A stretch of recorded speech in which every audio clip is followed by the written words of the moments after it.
안녕하십니까. 8차 연구소 방송 묵회 이상훈입니다. 오늘은 877로 그 사람의 모든 것을 알 수 있을까요? 라는 제목으로 방송하겠습니다. 방송을 들으신 여러분은 본인 자신이 어떤 사람인지 잘 알고 있습니까? 그렇다라고 하시는 분도 있겠지만 사실 내가 누군지 정확히 모르는 경우가 대부분이죠. 그래서 궁금증을 풀기 위해 관상도 보고 수상도 보고 사주도 보러 다니는 것이 아니겠습니까? 근래는 MBTI 성격 테스트가 큰 인기를 끌고 있더군요. 저도 딸아이의 권유로 한번 해봤는데 신기하게 맞는 부분이 많았습니다. 그럼 팔체질은 어떨까요? 팔체질만으로 나와 타인의 심리세계를 이해하는 것이 가능할까요? 예, 가능합니다. 아니, 가능한 정도가 아니라 웬만한 심리 테스트보다 더 정확하게 나오는 경우가 많습니다. 그래서 팔체질 심리학이라는 새로운 학문 분야가 필요하다는 것이 저 묵계의 생각입니다. 사실 내 몸뚱아리고 의식의 것만 자신을 안다는 것이 그렇게 쉽지만은 않습니다. 그렇다면 타인에 대한 이해는 더 말할 필요가 없겠지요. 하여튼 나와 타인의 숨겨진 모습을 제대로 밝혀내기 위해 서양에서는 철학과 심리학이 끝없이 발전해 왔습니다. 반면 동양에서는 인간을 이해하는 수단으로 사주 명리학을 필두로 관상과 수상의 방법이 널리 활용되고 있습니다. 앞에서 언급한 팔체질 의학 역시 음양오행론과 장상학 이론을 개인의 타고난 체질과 접목해 심리 및 성격, 병증, 체형 등을 분석해내는 것이 가능합니다. 그런데 앞에서도 언급한 철학 심리학, MBTI, 사주명리학, 관상학 등이 과연 한 인간의 모습을 온전하게 그려낼 수 있을까요? 아마 대략적인 스케치 정도는 가능하겠지요.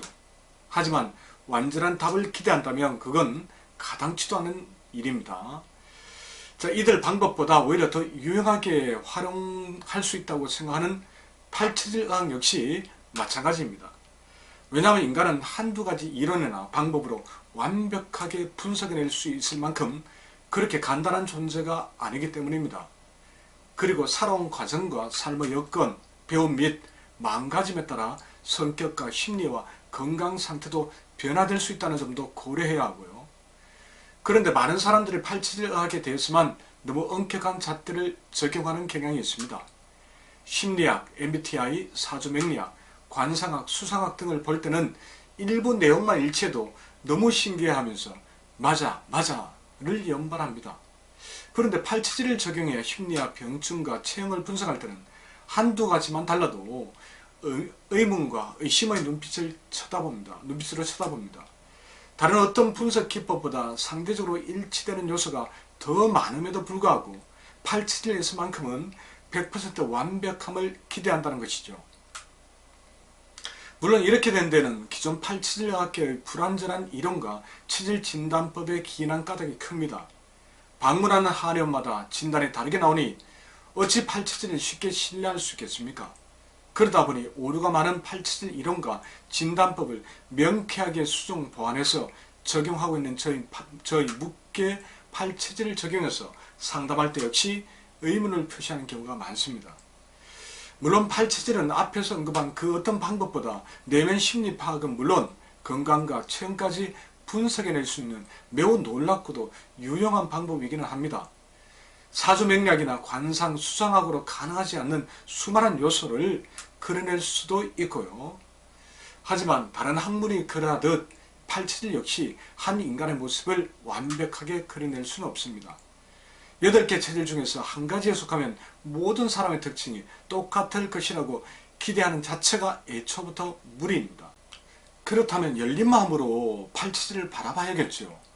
팔체질로 가능한 것만 찾아내고 해석한 후에 도움을 받으면 된다는 이야기입니다. 그런데도 당신이 팔체질 전문가라고 하니 나의 모든 걸 100% 완벽하게 한번 맞춰봐 라고 하는 태도를 보이는 분들이 있습니다. 이는 체질에 대한 오해와 무지에서 비롯된 행동입니다. 이보다는 다음처럼 말하면 얼마나 좋겠습니까? 대처럼 맞아요. 그런데 이건 이 체질의 특징에서 제가 조금 벗어나 있는가 봐요. 같은 체질이라도 개인차가 있는가 봐요. 자, 실제로 이렇게 말하는 분들도 있습니다. 얼마나 교양 있는 화법입니까? 며칠 전에 팔체질 상담을 하는데 쉽지 않은 분을 만났습니다. 상담하다가 보면 10명 중에 2명 정도는 조금 힘들거나 정말 힘든 경우가 생깁니다. 실제 모습과 진단받은 체질 특징 사이의 싱크로율이 낮게 나오기 때문입니다. 자, 그분은 척복에도 영락없는 금음체질이었습니다. 진맥도 그랬고 오령 테스트 결과도 동일했습니다. 그런데 체질 특징 설명 도중에 그건 아닌데요 라는 말을 자꾸 반복하시더군요. 그래서 온갖 방법으로 제가 진단한 체질을 다시 확인해 드렸습니다. 같은 체질이면 모두가 특징이 일치할 거라고 착각하는 분들이 오히려 많습니다. 장미라고 어떻게 다 똑같겠습니까? 빨간 장미가 기본이지만 노란 장미도 있지 않습니까? 분홍 장미도 있고요. 노란색일 때는 자세히 보지 않으면 전혀 다른 꽃으로 보일 수도 있습니다. 그래서 한두 가지 다른 점이 있다고 나 그 체질 아닌 것 같아요 라고 하면 그때부터 사실 피곤해지기 시작합니다. 우리는 공장에서 대량 생산된 로봇이 아닌데도 말입니다. 또한 대부분 본인을 가장 잘 안다고 착각합니다. 사실 팔체질을 깊이 공부하기 전에는 저도 제 성격과 심리를 정확히 몰랐습니다. 겉으로 드러난 모습이 진짜 저의 모습인 줄 착각하고 있었지요. 사상학을 이미 공부했던 저도 그러한데 일반인들 본인의 내면 심리, 내면 모습까지 정확히 알고 있다고 생각하시면 솔직히 웃음이 나옵니다. 그리고 반신욕 등으로 땀을 계속 빼면 좋지 않다고 이야기하니까 이 역시 아닌데요, 오히려 좋던데요 라고 반응했습니다. 그래서 무의식 테스트까지 해가며 그게 아니라는 걸 확인해 드렸습니다. 건강체질이고 몸의 감각이 둔한 편이니 불편함을 잘 느끼지 못했던 것입니다. 또한 스트레스로 몸이 긴장되는 경우가 많다고 했습니다. 그래서 온욕을 하면 몸이 이완되는 효과가 있었고 이를 체질적으로 이런 거로 착각했던 것입니다. 반신욕이 일시적인 이완 효과는 있을지 몰라도 반복하게 되면 음양의 균형이 무너져 결국은 몸이 상할 수밖에 없습니다.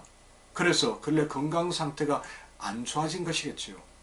날마다 하는 반신욕이 그렇게 몸에 이로웠다면 건강이 나빠질 리가 있겠습니까? 그래서 이분은 매우 준수한 경우입니다. 정말 당황스러울 때가 있습니다. 기본적인 체질 특징과 전혀 다른 모습을 하고 있는 분들이 꽤 있기 때문입니다. 이런 분들께는 사주까지 펼쳐놓고 당신은 이래서 조금 다른 모습을 지니고 있는 것입니다 라고 해주고 싶습니다. 그런데 그건 또 아니지 않습니까? 팔체질을 논하기도 바쁜 상황에 철학관도 아닌데 무슨 사주까지 이야기한단 말입니까? 체질 상담이 자칫 엉뚱하게 변질될 위험도 있고요.